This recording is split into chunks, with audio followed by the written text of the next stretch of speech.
Isang gay na kontesera na wala pang naipapanalong kahit isang contest.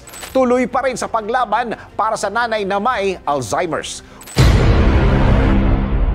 Kung sipag at tiyaga lang din ang pag-uusapan, walang tatalo sa kontesera na ito dahil kahit minsan ay hindi pa niya naiuwi ang corona. Meron siyang nanay na nagbibigay sa kanya ng inspirasyon para magpatuloy sa bawat hamon ng buhay.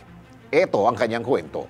Sa isang video na in-upload ni Jean Paulo Martin de Guzman sa social media, makikita ang kontesera na si Rizalino Nano o Zoraida Ek Sanchez na mag-isang inaayusan ang kanyang sarili sa backstage habang ang mga kapwa niya candidates ay merong mga kasamang assistants na nag-aasikaso sa kanilang mga buhok, makeup at damit ng mga ito.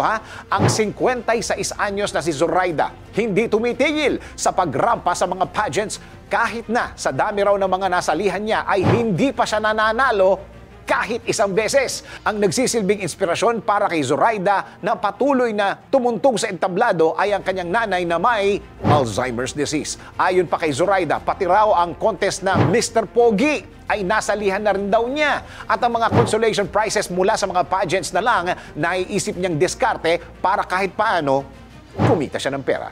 Ang dedikadong kontesera, bukod sa pagsali sa mga Bucon, ay nangangalakal din daw para maitawid ang pagkain araw-araw. Kaya naman agarang inilalaan ni Zoraida ang kanyang pera sa pagpapagamot sa kanyang ina at ipinambibili ng pagkain sa tuwing kumikita siya ng malaki. Bukod rito, naglalaan din siya ng maliit na budget para sa kanyang sarili para makabili ng makeup sa Divisoria na magagamit niya sa tuwing siya ay rarampa. Sa katunayan, maski raw ang makeup na nagkakahalaga ng 30 to 50 pesos ay tinatawaran pa rin daw niya. Samantala, umani naman ang mahigit 196,000 reactions, mahigit 5,400 na comments at mahigit 33,700 shares ang video. Ayon din sa hiwalay na post ng uploader, nakalikom sila ng mahigit 27,000 pesos na cash donation para sa kontesera at meron ding mga nagpapadala ng mga makeup at gowns makalipas lang ang 2 araw matapos i-upload ang video. Ikaw, nabigyan ka rin ba ng motibasyon na patuloy na lumaban matapos mapanood ang kwento ni Zoraida? DWIZ Research Report. Report.